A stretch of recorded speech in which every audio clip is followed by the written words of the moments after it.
birgina xodimning dastidan bir oila buzilib, farzandlar yetim qolishi.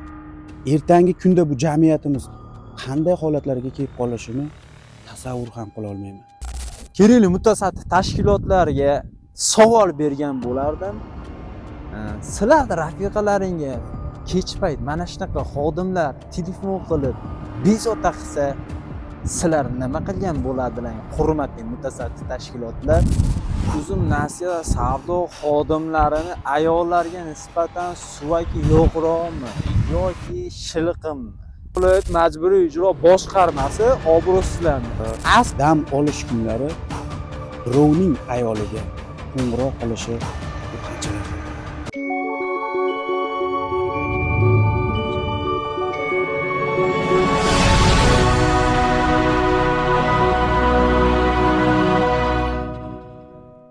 Assalomu alaykum hurmatli ijtimoiy tarmoq kuzatuvchilar. Bizga fuqaro tomonidan sensasiya novosti aloqa botiga murojaat kelib tushgandi. Shu murojaat bo'yicha, ya'ni majburiy ijro Farg'ona viloyat xodimi ustidan murojaat kelib tushgandi. Bu holat bo'yicha ijtimoiy tarmoq, ya'ni YouTube, Facebook, Telegram ijtimoiy tarmoqlariga majburiy ijro xodimlari ayollariga suvaki yo'qroqmi sarlavhasida post joylagandik. Bu holatlar bo'yicha aniqlik kiritgan vaqtimizda u xodim, ya'ni o'zini majburiy ijro Farg'ona viloyat boshqarma xodimiman deb tanishtirgan xodim aslida Farg'ona viloyat Farg'ona shahri Uzum nasiya savdo do'koni undiruv bo'lim xodimi ekan. Nima sababdan fuqaroga o'zini majburiy ijrodanman deb tanishtirgan? Mana shu savol qiynayapti. Nima uchun davlat tashkilot xodimiman deb tanishtirgan va u tashkilotda ishlamaydigan xodim nima uchun tashkilotda ishlayman deb tanishtirgan? Mana shu savol o'ylantiryapti. Va undan tashqari oilalik ayolga 30-mart kuni dam olish kuni, ya'ni nima sabab dam olish kuni undiruv bo'lim xodimi, ya'ni Uzum nasiya undiruv bo'lim xodimi telefon qilib olib ayol kishiga, ya'ni oilalik ayolga telefon qilib soat tungi 21:00 da telefon qilib tinchligini buzib bezovta qilgan. Uzum nasiya savdo xodimlarini ayollarga nisbatan suvaki yo'qroqmi yoki shilqimmi? Bu holatlar bo'yicha kim nazoratga oladi? U ayolning murojaat yo'llashi bo'yicha oilasi buzilib ketishiga ozgina qoldi. Bu xodim telefon qilganda, ya'ni tungi soat 21:00 da u ayolning eri, ya'ni turmush o'rtog'i yonida bo'lgan. U xodim bilan men o'zim telefon orqali gaplashganimda o'zini Uzum nasiya undiruv bo'lim xodimi ekanligini vaj qilib keltirib va nima sababdan oilalik ayolga telefon qildingiz deb so'ragan vaqtim Hayit bilan tabriklagani telefon qildim deyapti. Men shunga o'ylanyapman, kimi yosh bola qilyapti? Kim bu gapga ishonadi? Nima sababdan bularda misol kredit olganlarda dannisi turadi, ponni. Oilalik yo oilalik bas nima uchun mana savol beryapti? Oilaligini bilarmi desalarda dannisi turadi deyapman. Ha, bilardim deyapti. Nima sabab qilyapsiz? Nima uchun yarim kechasi kech payt sizga erlik oilali ayolga telefon qildingiz? Sizni deb jichcha qoldi oilasi buzilib ketishiga, sizni deb so'kish eshitib yerdan keldi deb ozgina qoldi ajrashib ketishiga deb. Shunaqa xodimlarni deb ayrim suvagi yo'qroq unaqa xodimlar, shunaqa fuqarolarda deb bitta oila buzilib ketishi qanchalar to'g'ri? Va bu holatga kim izoh berib, kim javob bera oladi? Buni rahbari qayerga qarayapti? Uzum nasiyani rahbari yo uxlayaptimi? Uxlayib turgan bo'lsa uyg'otish kerak. Bu xodimlarga kim vakolat beryapti? Bularning orqasidan Farg'ona viloyat majburiy ijro boshqarmasi obro'sizlandi. aslida bu o'zini majburiy ijro boshqarma xodimiman, undiruv bo'limiman deb tanishtirganni o'zi bitta noto'g'ri. Chunki davlat tashkilotini obro'sizlantirdi bu xodim. Bu xodimga qat'iyan chora ko'rish kerak. Kerakli mutasaddi tashkilotlarga savol bergan bo'lardim. Sizlar rafiqalaringga kech payt mana shunaqa xodimlar telefon qilib bezovta qilsa, sizlar nima qilgan bo'ladilar? Hurmatli mutasaddi tashkilotlar, nima uchun bilib turib, oilaligini bilib turib, nima sabab telefon qilgan va kim buni to'g'ri tushunadi? Tanimagan ayoliga nima sababdan hayit bilan tabriklaydi? Bu vajh ishonchlimi? Bu gapga ishonadi. Tanimagan oilali ayolga hayit bilan telefon qilib tabriklarmish. Soat yarim kechasi. Soat 9 da kech payt. Holat bo'yicha kerakli mutasaddi tashkilotlar shu xodimga qat'iyan jiddiy chora ko'rishini talab qilib qolardim. Mana video davomida murojaatini, vajlarini va bu inson bilan gaplashishga mana skrinshotlarni ham qo'yamiz va audio zapislarini ham o'zlaring men bilan bo'lgan suhbatda ko'rishlaring mumkin. Fikringiz qiziq, kommentariyada yozib qoldiring. Assalomu alaykum, hurmatli ijtimoiy tarmoq kuzatuvchilari. Sizlar bilan men Farruh Abduvayevman. Kun kecha ijtimoiy tarmoqlarda tarqalgan video, ya'ni Uzum nasiya kompaniyasi tomonidan ijtimoiy tarmoqlar, jurnalist, blogerlarga kelib tushgan murojaat mazmuni dam olish kunlari birovning ayoliga qo'ng'iroq qilishi bu qanchalar to'g'ri? Bugungi kundagi mana shunaqangi kompaniyalar O'zbekiston ahli, ya'ni O'zbekiston ayollarimizga dam olish kunlari yo qarz bahona yo turli xil mana shunaqangi holatlarni vaj qilib, o'zbek ayollarimizni qanday yo'llarga yetalab boryapti? Buni tegishli mutasaddi tashkilotlarimiz va mana shunaqa rahbarlari qayerga qarayapti? Murojaatda aytilishicha, ushbu ayolning oilasi borligi va oilasi buzilib ketish jarayoniga kelib qolishi bu qanchalar to'g'ri? Birgina xodimning dastidan bir oila buzilib, farzandlar yetim qolishi. Ertangi kunda bu jamiyatimiz qanday holatlarga kelib qolishini tasavvur ham qila olmayman. Yana bir bor shu gapimni qaytarib o'taman. Mutasaddi tashkilotlar va mana shunaqangi kompaniya rahbarlari uyqudami? Qachon bunday holatlarni nazoratga olamiz? Bunday holatlarni dastidan biz erkaklar ayollarimizni ko'chaga chiqara olmay qolamizmi? Qachongacha bu holatlar davom etadi? Mutasaddi tashkilotlardan, mutasaddi organlardan mana shunaqangi kompaniyalar va davlat tashkilotlari bilan suhbat olib borib, ayollar bilan suhbat jarayonlari va ish faoliyatini olib borish jarayonlarini har kuni tizimli ravishda mana shunaqangi holatlarni oldini olish choralarini ko'rishlarini so'rab qolaman. Sababi bunday holatlar ko'payib borsa, ertaga jamiyatda turli xil baxtsiz hodisalar, ya'ni mana shunaqangi jinoyatlar sodir bo'lishi mumkin. Shuning uchun mutasaddilar uyqudan uyg'onishlarini va bunday holatlarni oldini olishlarini so'rab qolaman. Rahmat. Ya bo'ldi, gap so'zga uzurimni aytib, misol uchun o'zim bir og'zim uzurimni aytib, naql qo'yib qo'ydim. Shunga endi jadallashib, hali men ortiqcha gap so'z ham nima qilganim yo'q, gapirganim yo'q. Endi mana sizga bitta savol aka. 8:20:59 da telefon qilgan ekan. Skrinshotda shu turibdi. 20:59 da qilgan, ko'tarmagan, keyin yana orqasidan qilgansiz, ikkinchisi ko'targan. Soat 9 da oilali shaxs, misol bilasizlar, misol bankda misol bunday dandaqalar turadi-yu, dandipanelarigacha.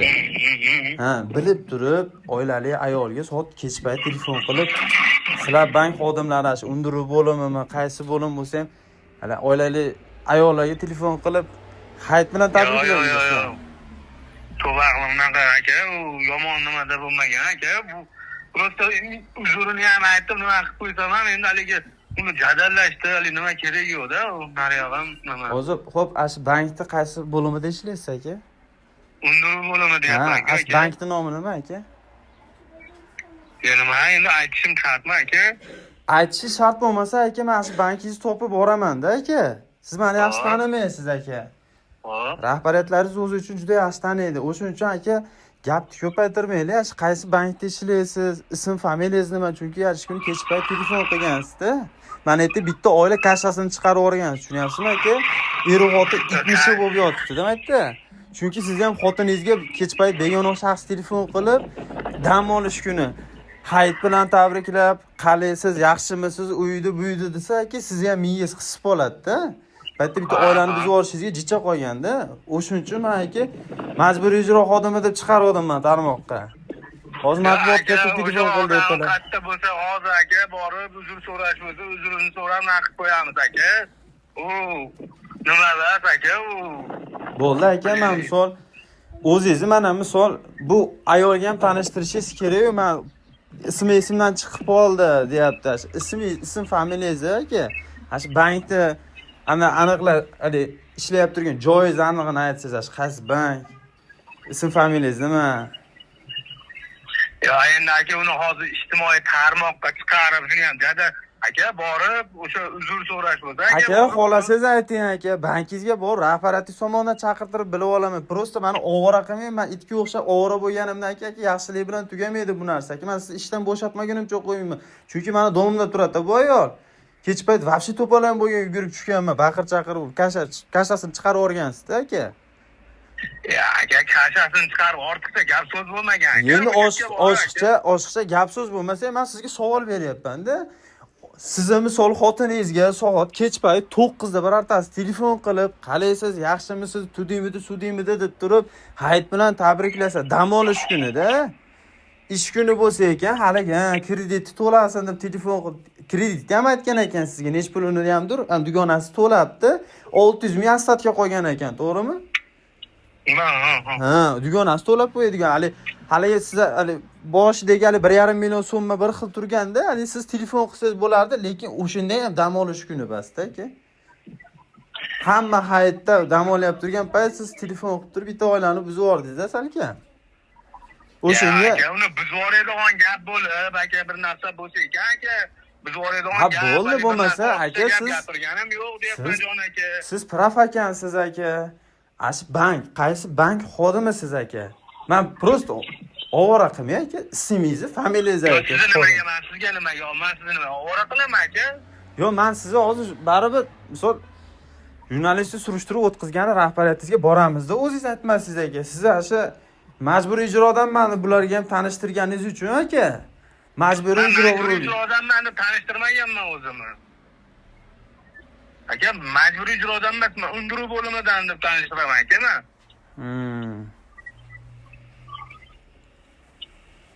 Yo aka, siz ham mana insonmiz aka, bo'ldi, gap so'z yo'q aka. Ha, bo'pti, ism familiyangizni ayting. Aka, uzrini so'rab aka, nima bo'lsa bor aytiladi deyapti. Aka, albatta jinoiy ish bir narsa bo'lgan yo'q-ku aka. Yo'q, xo'p, bo'lmasa shu ism familiyangizni aytib qo'ying. Men majburiy ijro matbuotga telefon qilib, sizlarning xodimlaringiz bas ekan haqiqatan ham. Mana bankda, mana xodim ekan, undiruv bo'limida ishlayotgan. Adashmovchilik bo'lib, qizlarga o'zini majburiy ijroman deganiga men majburiy ijroni urib yuboribman deb aytib qo'yaman-da. Menga kerak-da sizlarningiz. Ya aka, bitta narsada, uni endi bitta narsada aka, u blogerlik hali nima, uni tarmoqqa nima qilib, hali nima keragi bor aka, bo'ldi. Ha, siz bo'lmasa ism familiyangizni ayting, meni ovora qilganingizdan keyin men tarmoqqa chiqaraman deydi. Iloji yo'q aka, hozir men majburiy ijroga telefon qilib, haqiqatan ham sizlarning xodimlaringiz bas ekan. Bilmayman kimga majburiy ijrodanman deb tanishtirgan. Menga kelgan ma'lumotga ko'ra majburiy ijro xodimi deb kelgan. Afsus, unaqa bas ekan. Bankda undiruv bo'limida ishlaydigan palonchi xodim edi ekan deb qo'yaman-da, tushunyapsizmi? Bo'ldi, ular menga telefon qilishdi, men ularni xodimlardan ular telefon qilib mendan so'rab bo'ldi aka. Ha, so'rab bo'lgan bo'lsa, nima ism familiyangizni ayta olmaysiz aka? Bankda undiruv yo'q, tinchlikda hamma hal qilish kerak-ku, bo'ldi aka. U vaqtda oilani buzib yuborib haligi bir nimasiga tegadigan gap so'z halaqa bo'lgan yo'q deyapman-ku aka. Ha, endi aka siz hali jali sizdan da qilmayapti-da. Agar men bo'lganimda aka, men sizni topib boshqacha gaplashardim. Mana aka, xotinimga soat 9 da telefon qilib olib, hayit bilan tabriklaganingizda, men siz bir boshqacha hayit bilan tabriklardim-da. o'shanga undiruv bo'limida ishlaysa ekan, haqiqatan ham ishlaysa ekan aka, misol ashunga qo'rqmaysiz, siz qo'rqmasdan rost undiruv bo'limida ishlaysiz, ism familiyangizni, bankingizni ayting aka. Yo, aka, men Odam aka, siz shubhaga qo'yapsiz-da, siz даже bankda ham ishlamasangiz kerak bo'lmasa aka, ism familiyangizni aytib, mana bankda mana undaqa bo'limida ishlayman deb tayinli javob ayta olmayapsiz-da aka. Siz bori misol o'zingizga toza bo'lsangiz, men palonchi bankda, palonchi bo'limida ishlayman desangiz bo'ladi-da aka. Alo, assalomu alaykum. Alo. Assalomu alaykum aka. Alaykum assalom. Kim bu? Yaxshimisiz, charchamayapsizmi? Allohga shukr. Men o'rtoqlar edim aka. Nima bormi aka? Aka bitta oilali ayolga bitta farzandi bor, ayolga telefon qilib, o'rtangiz, xullas majburiy ijrodanman degan, nimadanman degan, 1-2 telefon qilgan, qarzingiz bor 1,5 million so'm degan. Haligi ayol qanchadir miqdorini tushirgan, dugonasi olgan ekanda o'z bir nomiga 600 ming aslatga qolgan.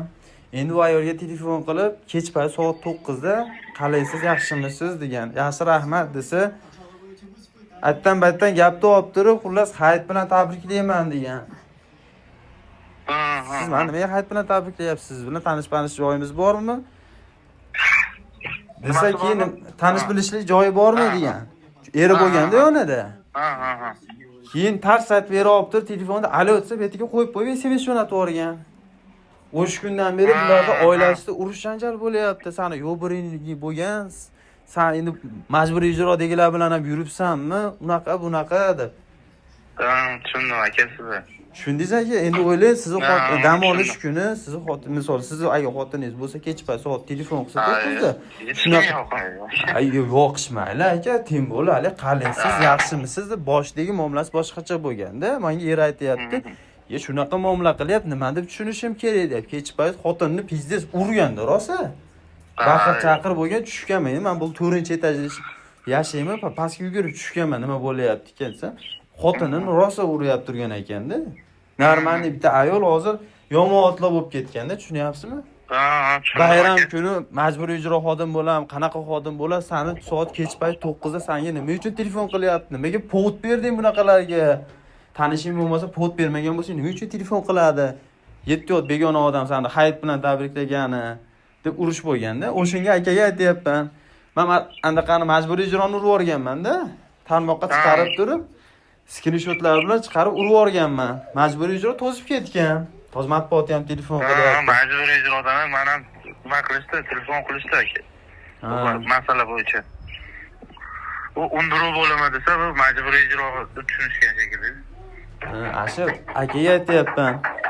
Xo'p, shu yerda ishlasiz, o'zingizga praf bo'lsangiz, toza bo'lsangiz aka deyapman. Mana shu bankda mana shunaqa undiruv bo'limida ishlayman, familiyam mana shu desa, bu tema yopiladi.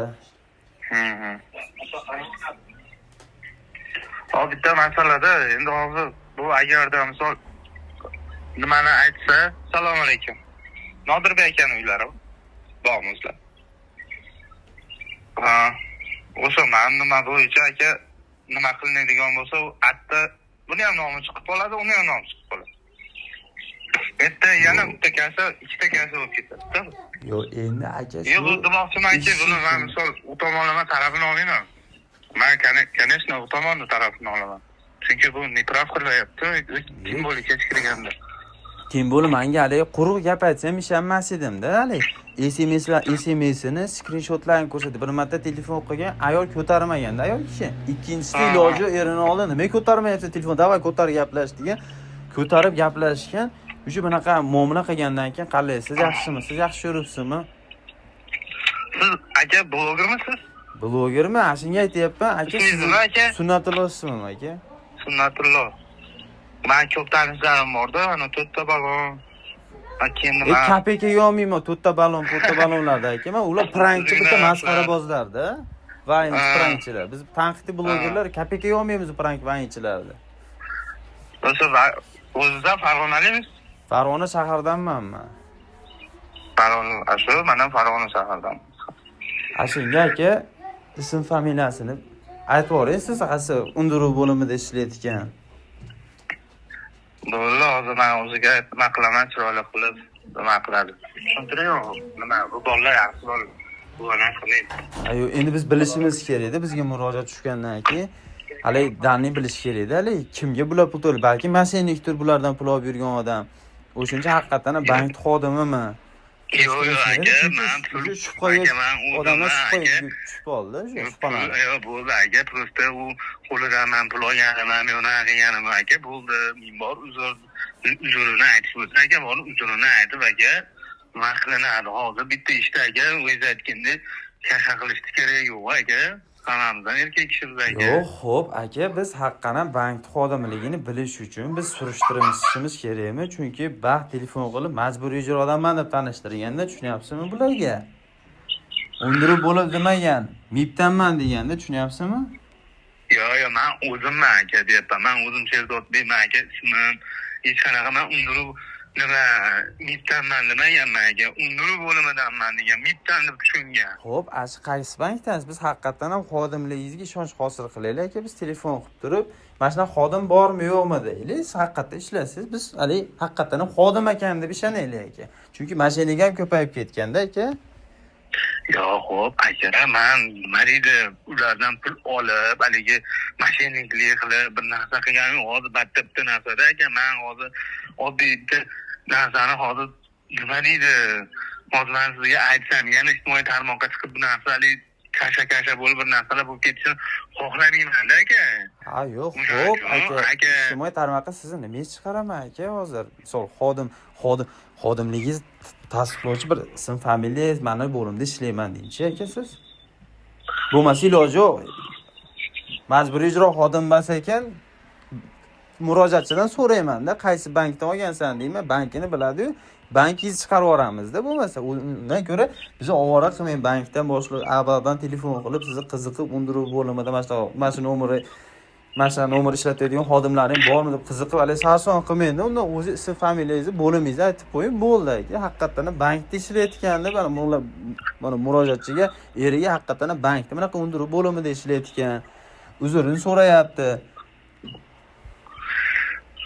bo'ldi xo'p aka man hozir aytaman sizga aka man borib aka xohlasangiz o'sha odamdan uzurini ham borib aytish bo'lsa aka kechirim so'rash bo'lsa bu narsasini qilamiz aka hozir man sizga aytsam aka sizlar Farg'onani bo'lasiz man ham Farg'onani bo'laman ortiqcha misol uchun aka просто telefon qilgan aybim telefon qilgan xolos telefon qilganim man unga qabul bayramingiz bilan duvordim bo'ldi shu xolos aka aybim Endi aka bankda misol danni bo'ladi-da, oilali ayol deb yozilgan.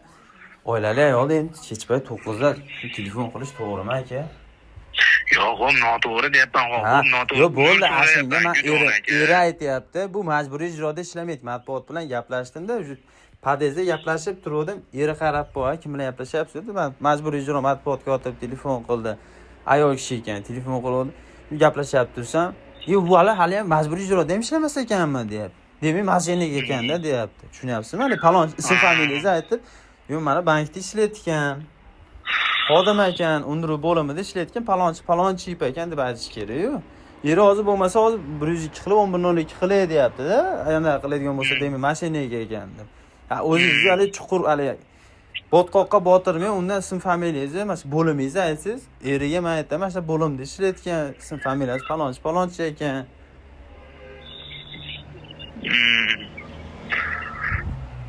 yo'q bo'ldi aka ijtimoiy tarmoqqa chiqib bir narsalar bo'lmasa bo'ldi aka man erkak kishimizga borib uzurini so'rash bo'lsa aka uzurini so'rayman aka Ya baqa kelmay ham qo'ying, eri urib netib yubormasin aka. urib jazalama qaror aka bu просто aka endi mana misol uchun erkak kishiman yangi joyim nomini sotish nimada aka nom sotish chatoq misol uchun aka ko'chaga chiqib olib turman siz misol uchun ko'chani bolasi bo'lsangiz aka man palonchini ukasiman uni ukasiman deyisham misol uchun noto'g'ri-ku o'zi aslida Menga kim ukasi bo'ladi? Menga misol qizig'i yo'q. Qaysi blogerlarga qizig'i bo'lsa, hali menga qizig'i yo'q. man misol uchun aytyapman. Ha, yo'q, to'g'ri. Ashunga aka, men ham ishga ketishim kerak aka. Ism familiyangizni, bo'limingizni aytsangiz, men bankka qilib so'rayman. Haqiqatan shunday ishchilarim bormi desa, deyman, bor mana shunaqa bo'limda mana shunaqa ishchi desa, eri ham ko'ngli to'q bo'ladi-da. Hozir mashinlikka ham chiqyapsiz-da, o'shuning uchun ism familiyangiz, bo'limingizni aytsangiz, Men bankdan bitta bir qator surishtiraman. Haqiqatan ham shunaqa ishchimiz mavjudsa, bo'ldi aka. O'shaga o'zidan so'rayapman-da. Bo'ldi aka, aytaman. Jiddiylashish ketmaydimi ish demoqchiman aka. Nima jiddiylashadi? Haqiqatan ham o'sha bankda ishlasangiz, bular eriga aytaman, haqiqatan ham ishlatgan aka. Kerak yo'q abaqa murojaat qilishdi. Uzunimni so'ray deyapti deb eriga aytib qo'yaman men. Xo'p. Undiruv bo'limida, nima? qaysi bank undiruv bo'limida ishlaysiz aka? Undiruv bo'limida ishlayman aka. Qayerda? Uzum nasiyani. Uzum narsani undiruv bo'limida ishlaysiz. Ism familiyangiz nima aka? Ayibjonov Sherzod aka. Ayibjonov, ha? Ha. Ha, bo'ldi aka. Bo'ldi aka, nimali bo'lmas aka, iltimos. Jon aka. Bo'ldi, xo'p aka. Uzurim bo'lsa, borib uzurimni to'lib qo'yaveraman aka. Bo'ldi, eriga tushuntiraychi. Nima der ekan aka? Hop.